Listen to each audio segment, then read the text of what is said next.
আমি বামনপুকুর এসেছি। আমার এক ভিআরপির বাড়ি কালী পুজো, তো রাতে তো আসতে পারবো না, তাই দুপুরবেলা ডিউটিতে এসে বাড়ি এসেছি।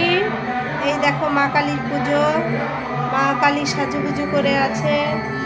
আবার এখানে আছে জগন্নাথ, এই দেখো গোকুল আছে, তারপরে আছে এই যে রাধারানী।